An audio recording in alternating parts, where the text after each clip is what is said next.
Hello everyone, welcome back to Money Mag Instagram Live. We are coming live to you directly from my phone to your phone. Today we have an awesome Instagram Live. We have Latisha Bird coming on and joining us very soon. If you guys have been following along, you will know that she did an Instagram story takeover today and kind of walked us through her day. Today we are going to be talking everything career. So if you guys have any questions, drop them in below. And please, ask your questions. The career landscape has changed in this pandemic. So Latisha Bird is coming on right now to chat a little bit more about career. Latisha, you're here. Hey, how are you today? I'm doing well. How are you? So good. Thank you so much for joining us today. We are so excited to have you on. Again, you guys, this is Latisha Bird. If you don't follow her on Instagram, go and follow her right after this live and go check out her Instagram story takeover from today, where she walks us through exactly how her day was. Latisha, you are amazing. Tell us a little bit about you for those of our audience that don't know you.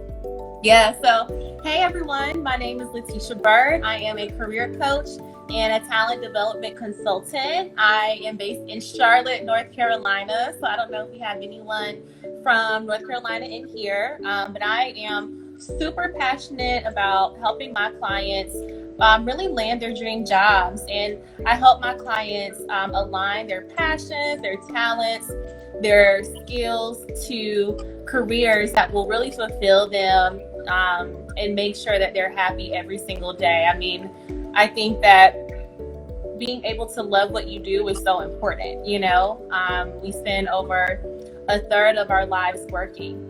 And so why not actually make sure that that part of you that takes up so much time is something that's worthwhile and meaningful. So a lot of career coaching, a lot of training as well. I love talking about salary negotiation, interviewing, navigating the workplace, of course, doing a lot of diversity trainings as well, but helping my clients really build influence, build their confidence as well too is so important. So that's a little bit about me.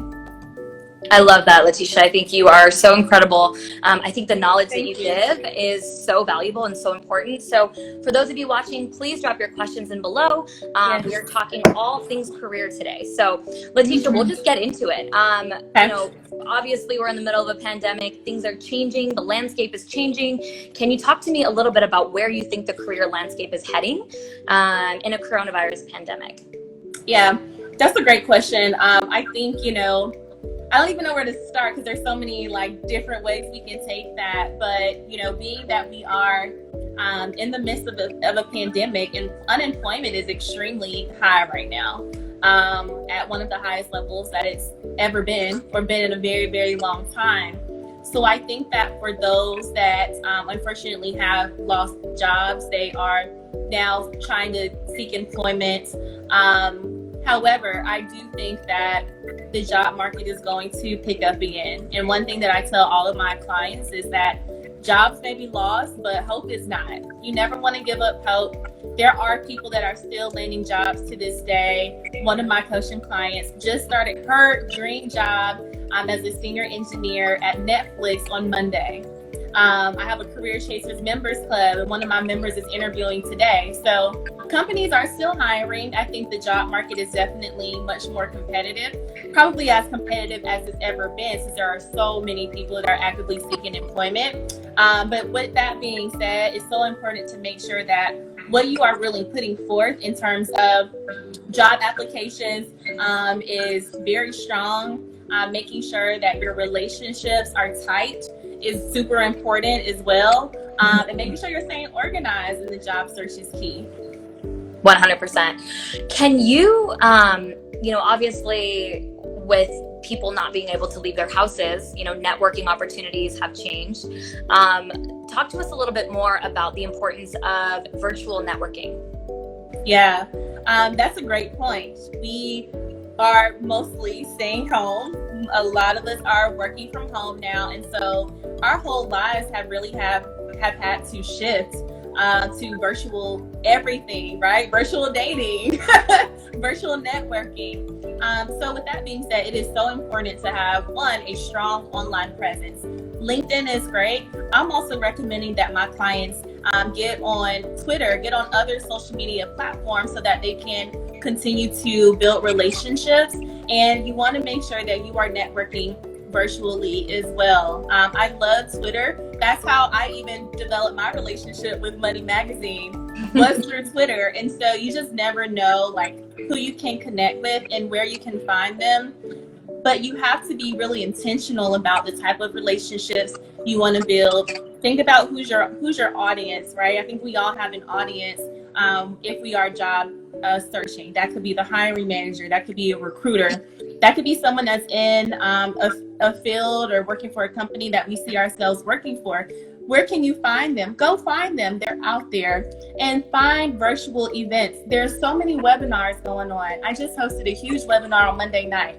Now I get it. I think Zoom fatigue is like a real thing and it can be very extreme.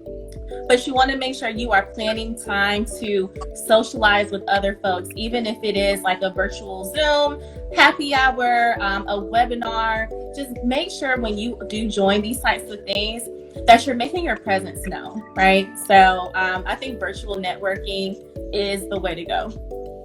Totally. And, you and I spoke a little bit before this live a couple days ago about, LinkedIn and where people are posting jobs. And you mentioned that you've been seeing a lot of job postings on Twitter. That's so crazy. Yeah. I love Twitter for various reasons. I think that each like social platform kind of has its own purpose. It can be what you want it to be though. I think the really cool thing about social media is that we're able to create our own narrative and our own brand. And it's a lot easier than we think. I had a coaching session last week with a young woman that lives in Ghana, and she's really trying to put herself out there in the tech world.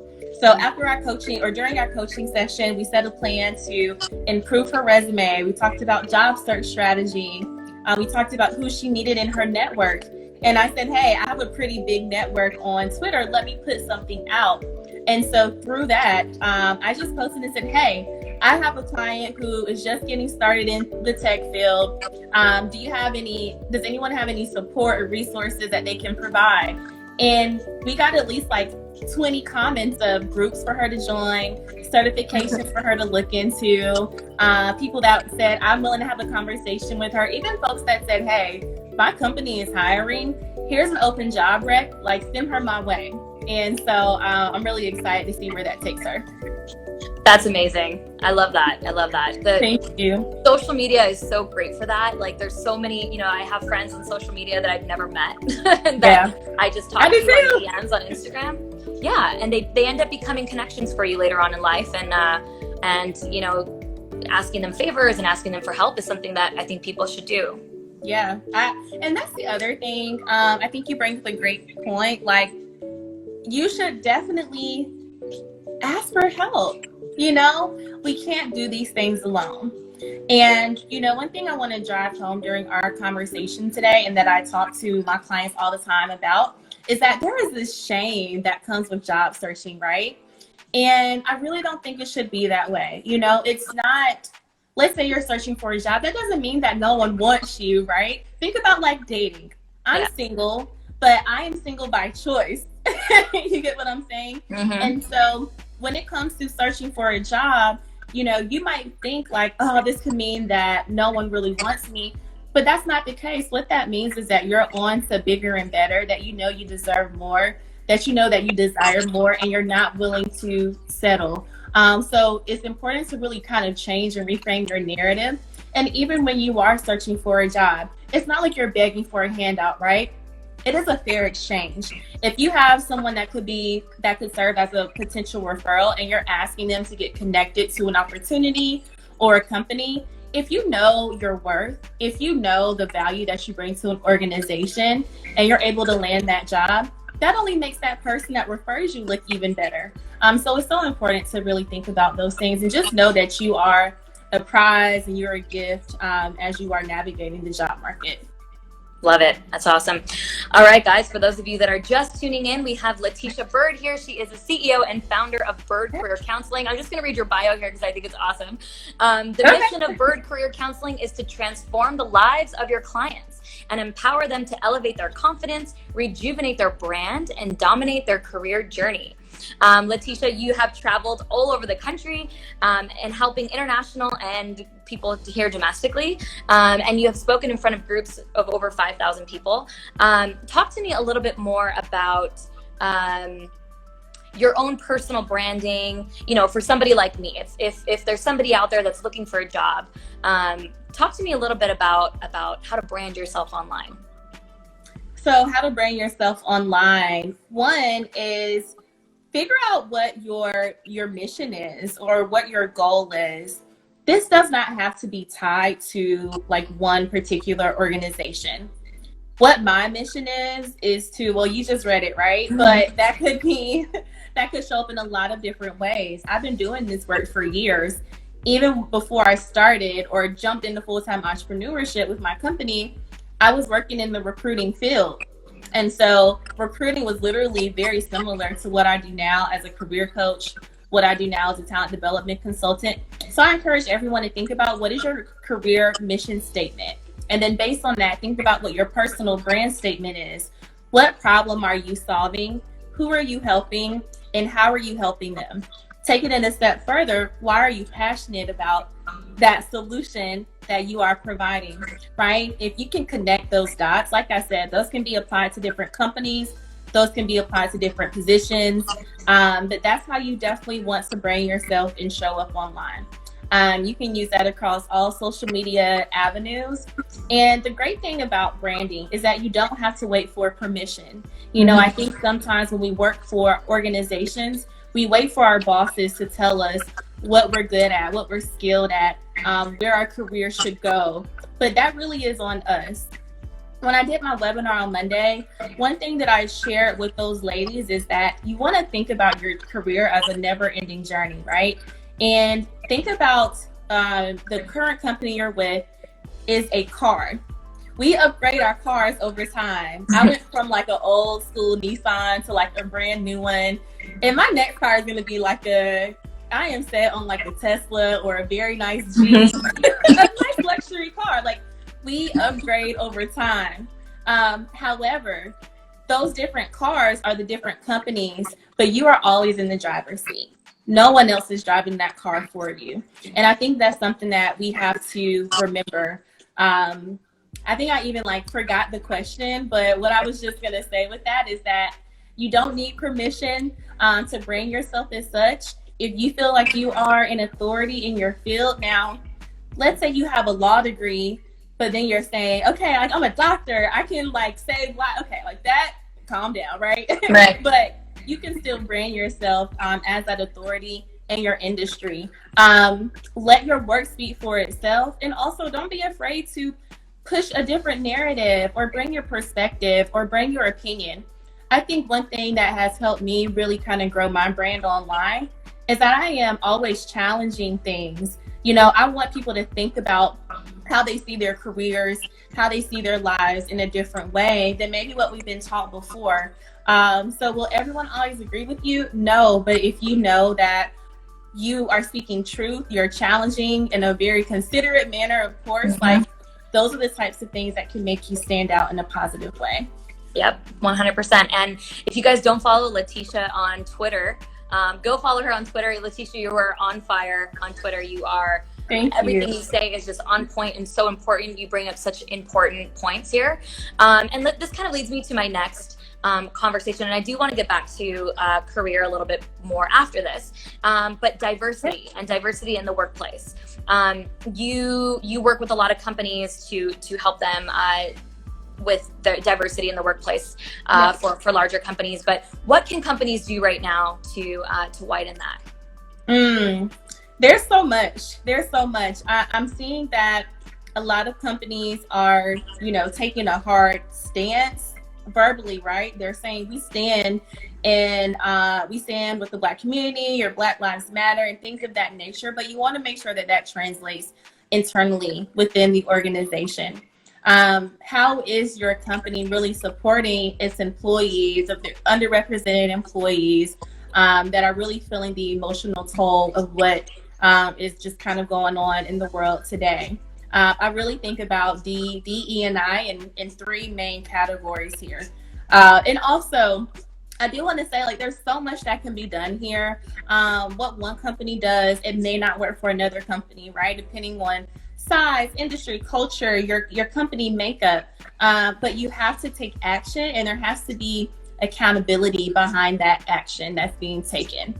So the three categories that I really look at is recruiting, retention, and then advancement. So recruiting, like when you think about who you are bringing in to hire at the organization, how are you sourcing candidates?